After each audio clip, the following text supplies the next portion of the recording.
Bismillahirrahmanirrahim. Assalamualaikum warahmatullahi wabarakatuh. Kembali jumpa bersama saya Uda Sutendi dalam program Desa Berprestasi. Kali ini saya berada di Kabupaten Lebak, di Rangkas Bitung ya, ibu kota Kabupaten Lebak, bersama Ketua Abdesi Kabupaten Lebak, Bapak Ajat Sudrajat. Selamat siang Pak Ajat.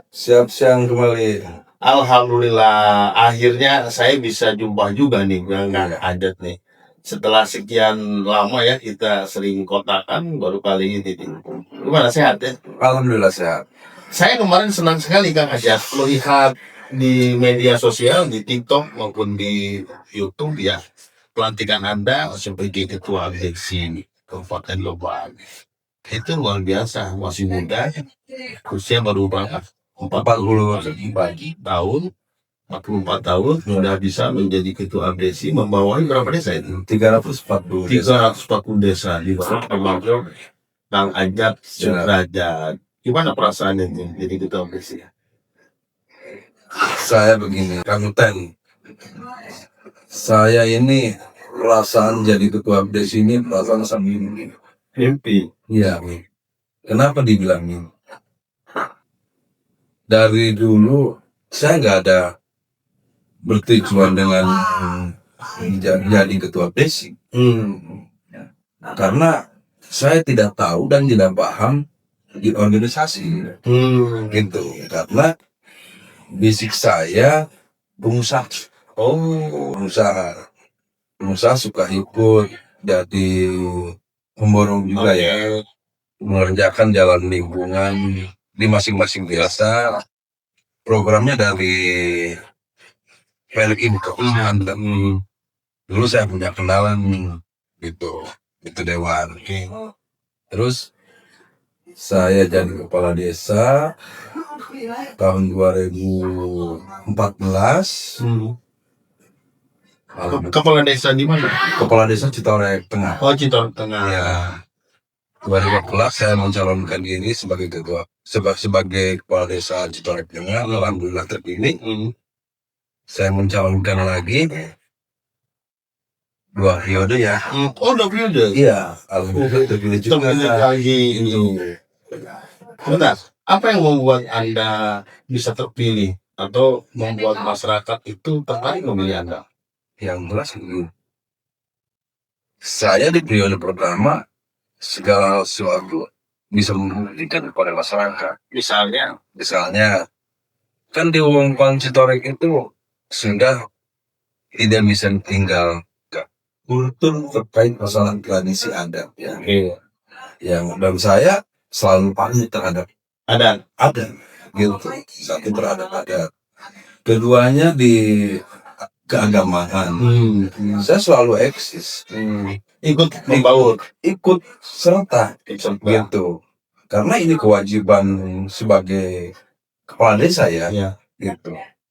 Karena di wewengkon Citorek ini sudah melekat, sudah tidak bisa ditinggalkan terkait masalah adatnya, tradisinya. Bentar, adat apa yang tumbuh di sana? Adat kesepuhan. Iya. Kesepuhan Citorek ya? Kesepuhan wewengkon Citorek. Wewengkon Citorek. Nah, wewengkon itu apa? Wewengkon itu kan di dalam Citorek itu ada 5 desa. Oh. Citorek, tapi di dalamnya ada 5 desa. Ada Citorek Timur, ada Citorek Tengah, ada Citorek Barat, ada Citorek Sabrang, ada Citorek Kidul. Salah satunya Citorek Tengah. Desa-desa yang lain pemekaran dari Citorek Tengah. Berarti Citorek Tengah induk ya? Citorek Tengah induk.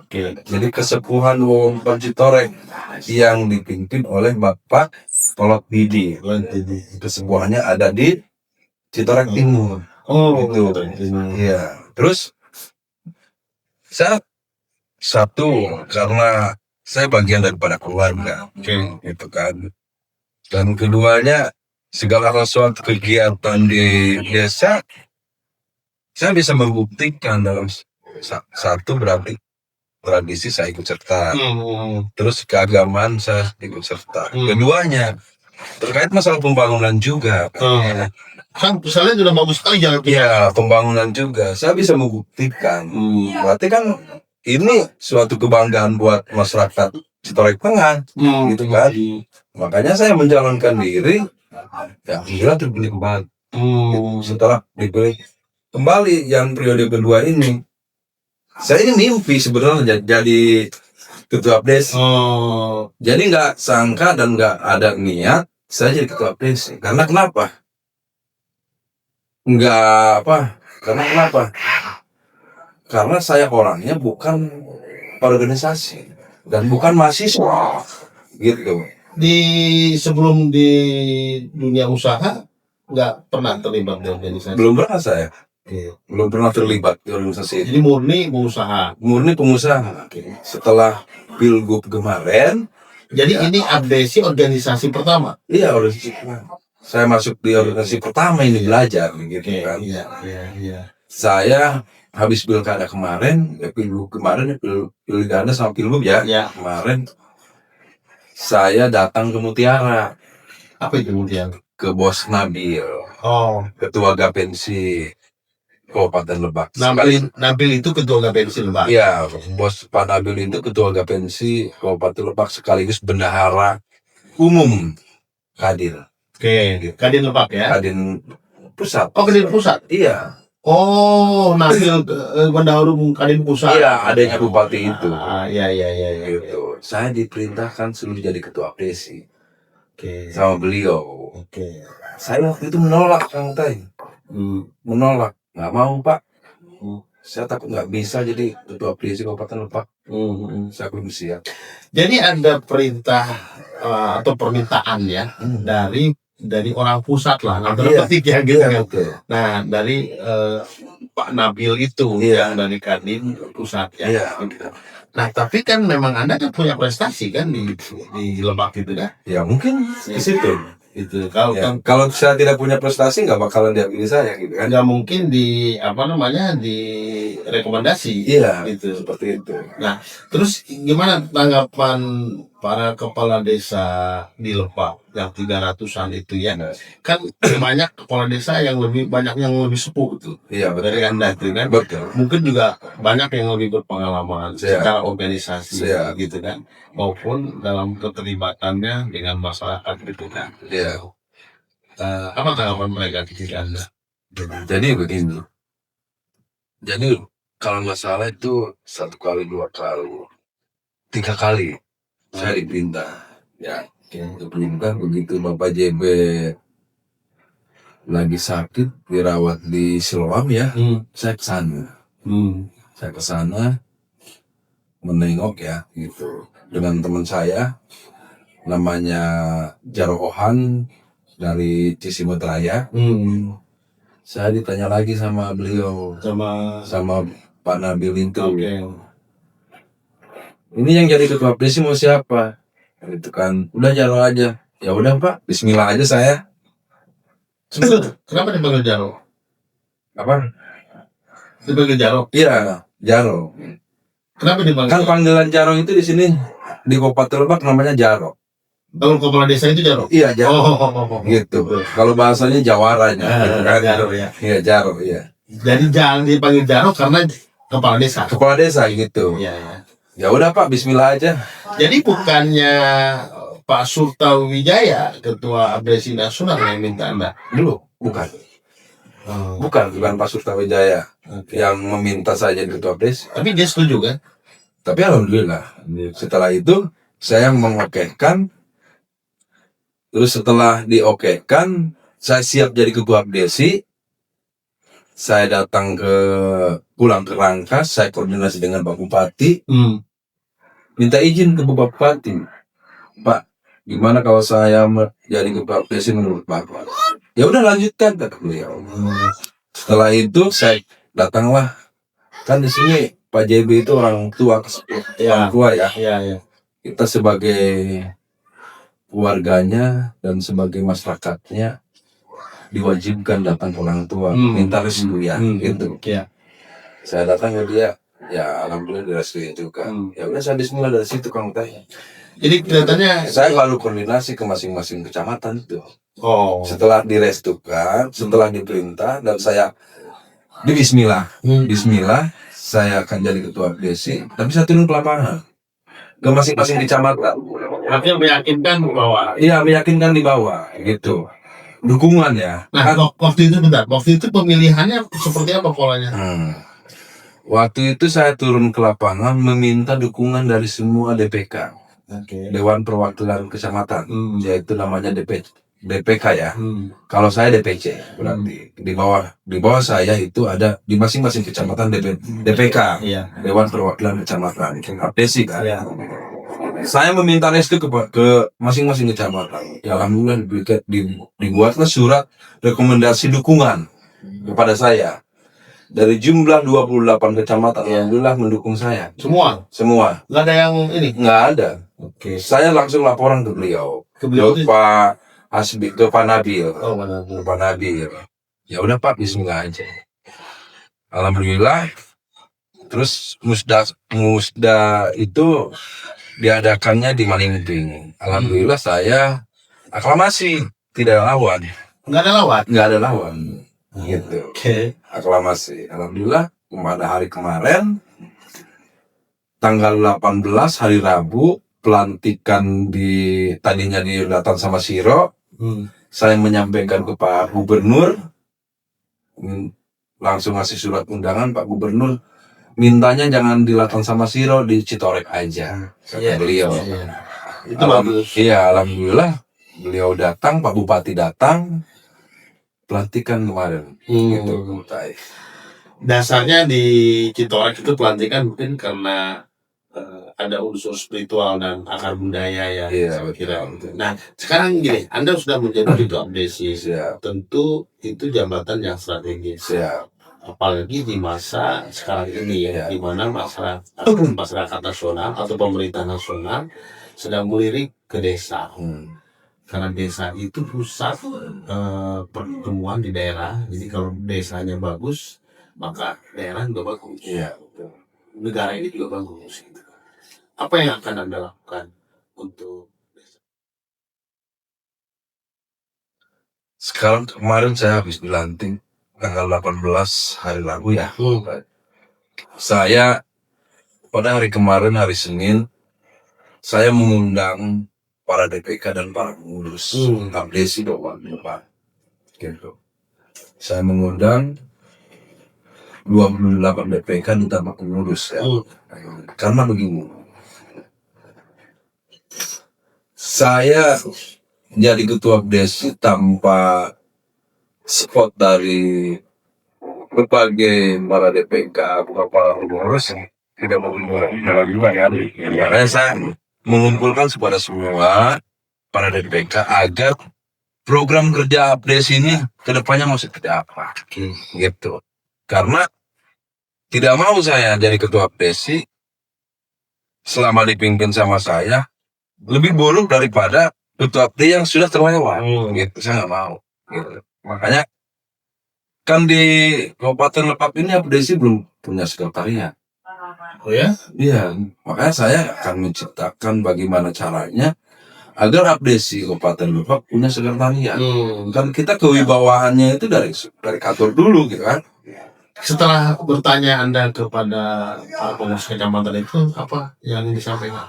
Yang jelas para DPK dan para pengurus Abdesi sangat mendukung kepada keinginan untuk memajukan khususnya di para Abdesi di Kabupaten Lebak.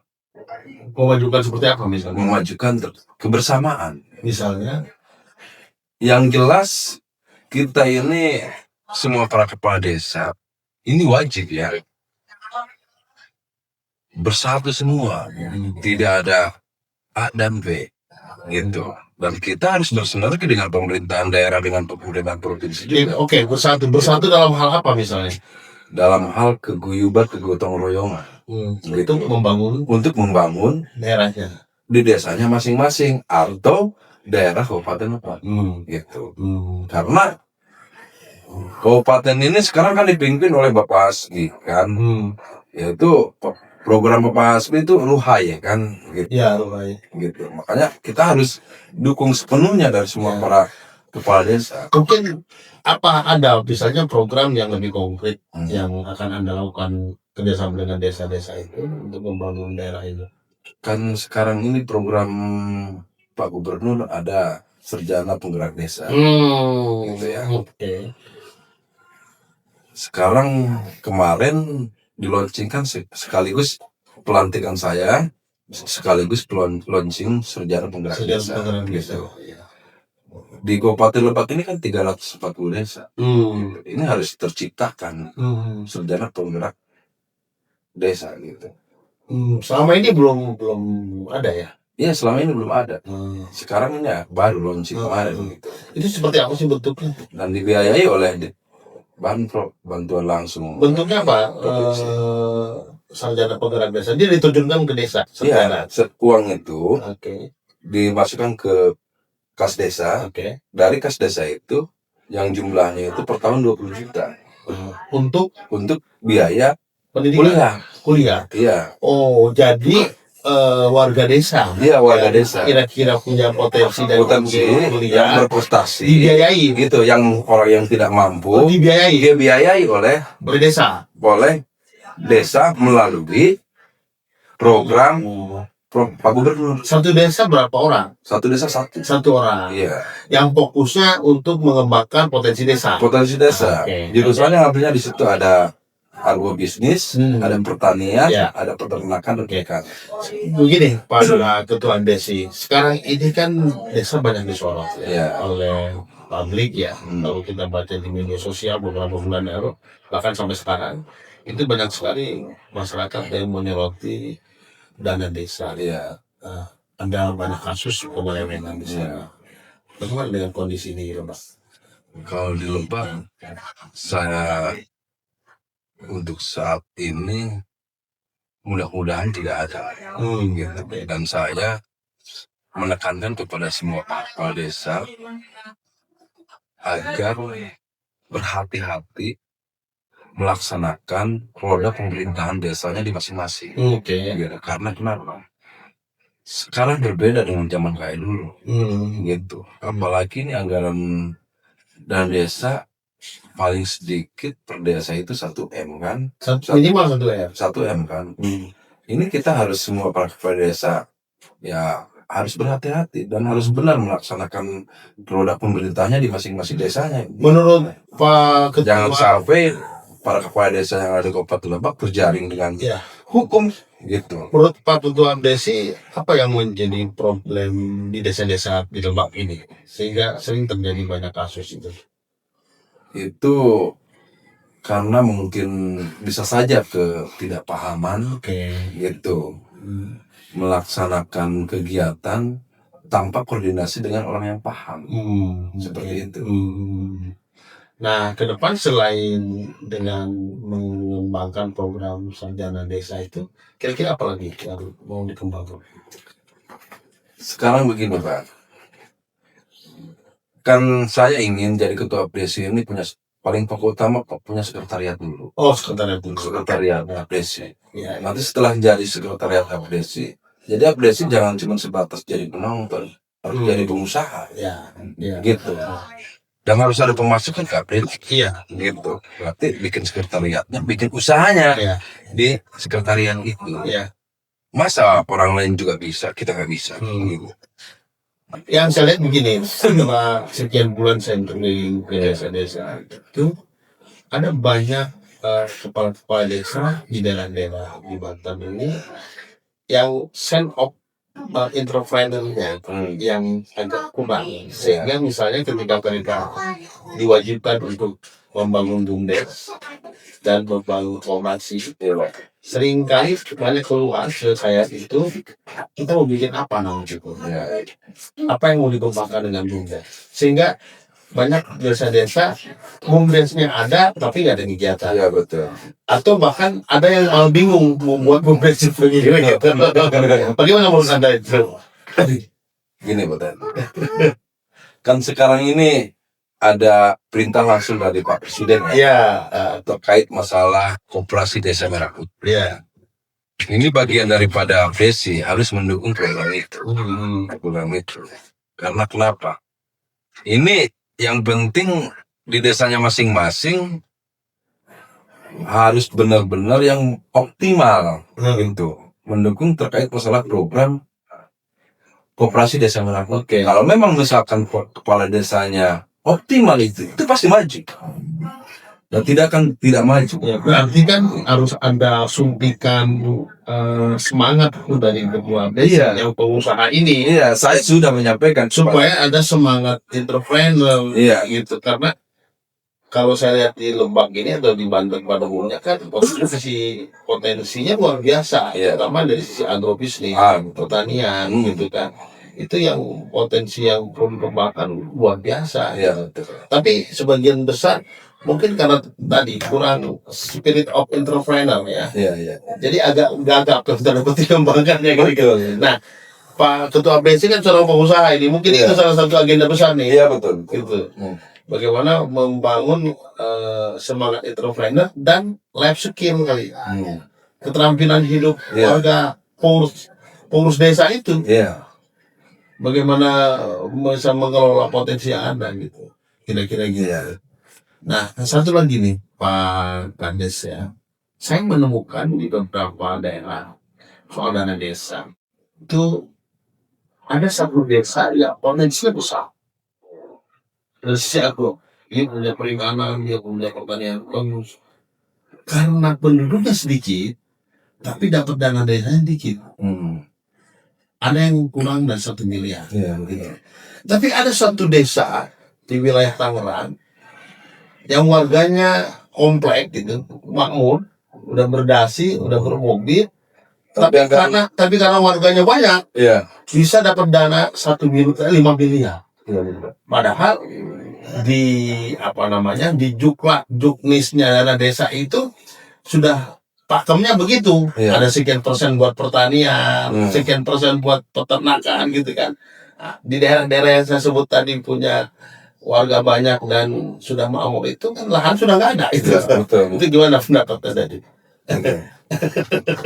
Jadi ini bukan sambil minum ya? Di daerah Tangerang aja. Iya. Bukan daerah Tangerang aja. Ada yang penduduknya banyak, dana desanya kecil, yang disampaikan oleh Walter itu ya. Ada yang penduduknya sedikit, tapi potensinya besar, tapi sedikit. Dana desanya kecil. Mungkin itu dari pendataan warga kayaknya. Artinya harus ada yang direvisi dari sisi konsep dan program. Iya, betul. Dana desa itu. Betul. Harusnya kan dibalik. Ya, dibalik. Harusnya desa-desa yang punya potensi besar yang bisa membangun brand ekonomi di daerah itu kan harus besar, disupport dong. Iya, gitu loh. Betul. Tidak melihat seharusnya seperti itu. Tapi seharusnya juga ada warga desa yang rakyatnya sudah makmur, sudah perkotaan gitu. Tapi dananya gede. Dananya gede harusnya lebih kecil. Iya, betul. Karena mereka sudah maju. Iya, karena sudah maju ya. Misalnya infrastruktur sudah dibangun oleh developer. Iya, betul.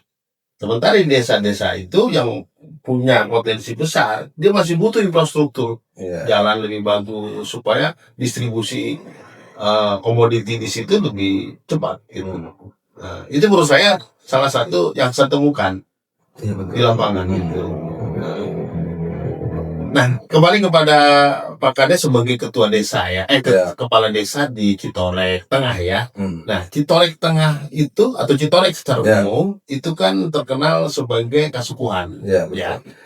Dan saya sudah berkali-kali ke sana dan relatif akrab dengan para tokoh adat di sana. Ada yang saya lihat itu infrastruktur sangat bagus. Jalan-jalan bagus sekali ya. Tapi juga ya saya prihatin misalnya dengan adat istiadat yang sudah mulai agak sedikit terkikis anak-anak mudanya itu. Itu gimana Pak Ajat sebagai kepala desa di sana? Kalau menurut saya, kalau tradisi di Wewengkon Citorek masih kental. Seremoninya iya mungkin. Iya. Tapi misalnya mungkin karena melihat dari zaman. Melihat dari zaman. Karena sekarang ini kan Citorek udah kemana-mana. Yang bilang ramenya itu negeri di atas awan. Betul nggak? Karena mungkin dari berbagai yang datang itu bukan berarti Citorek saja dan bukan orang Popang dan Lebak saja.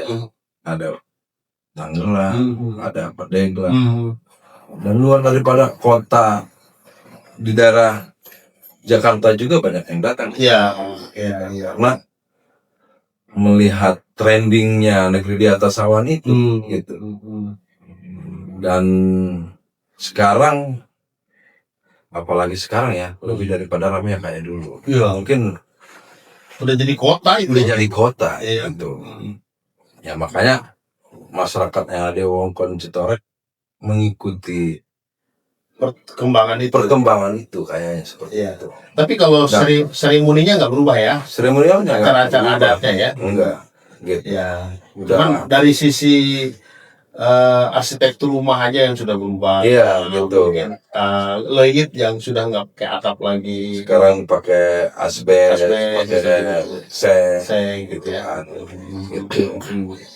Tapi dari sisi adat masih. Ya, dari sisi adat di seremonial terkait masalah kegiatan setiap tahunnya udah luar biasa gotong royong. Gitu. Nah, ini sekarang Pak Ajat sudah menjadi ketua desi dan sukses menjadi kepala desa. Kira-kira mimpi ke depan apa? Saya mimpi ke depan ada potensi di desa saya yang apa itu? Belum dibilang mimpi ya mimpi juga ya. Karena sekarang trendingnya negeri di atas awan. Terus desa saya antara perbatasan Citorek Tengah dengan Citorek Kidul dengan Citorek Barat dan Citorek Sabrang Citorek Timur. Terus yang mau berangkat ke Gunung Luhur, kenapa tidak? Bentar, Gunung Luhur itu di mana? Gunung Luhur di desa Citorek Kidul. Beda dengan itu negeri di atas awan. Oke. Negeri di atas awan itu namanya di Gunung Luhur. Bertempatannya di desa Citorek Kidul. Kan masyarakat atau pendatang yang bermain ke Gunung Luhur kan desa saya itu melewati kan. Saya punya tanah. Itu tanah desa. Yang jumlahnya 3 hektar. Lumayan ya. Tapi alhamdulillah sudah ada bangunan dari pemerintahan daerah. Di situ dibangun masjid, dibangun glamping juga, terus dibangun tempat parkir juga, dan ada gazebo, dan ada ruko-ruko juga. Dan tahun ini ditambah glamping 2. Jadi dan kantor desa juga insya Allah di tahun depan akan saya pindahkan ke situ. Gitu, ke rest area desa Citorek Tengah. Jadi mau kembangkan semacam objek wisata ya? Iya, mau dikembangkan di situ agrowisata. Iya. Jadi yang sebelum berangkat ke Gunung Luhur kita mampir dulu di situ. Nah itu kan mimpi sebagai kepala desa yang sudah di periode ya. Nah, tapi mimpi sebagai ketua ABSI yang membawahi 300 desa apa? 340 desa. 340 desa. Apa mimpinya?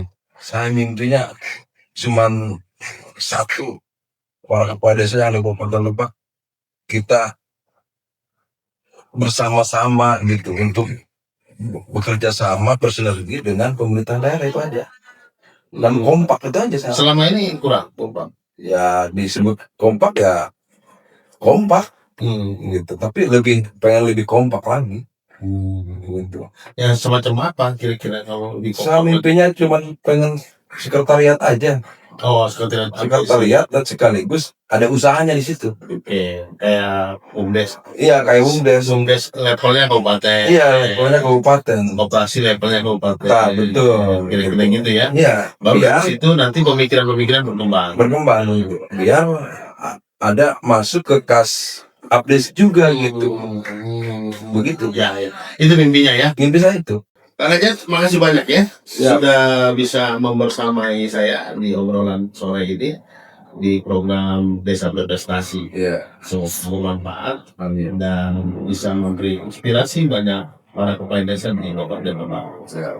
Pemirsa di rumah dan di mana saja, demikian obrolan saya dengan Kepala Desa Cintore Tengah, Bapak Ajat Sudrajat, sekaligus juga sebagai Ketua APSI Kabupaten Lebak. Sebuah obrolan yang menarik, meskipun singkat, tapi banyak hal yang bisa kita ambil dari pembicaraan Kang Ajat di siang ini untuk para kepala desa seluruh Kabupaten Lebak. Terima kasih, sampai jumpa lagi bersama saya Uda Suteni di podcast berikutnya. Assalamualaikum warahmatullahi wabarakatuh. Waalaikumsalam.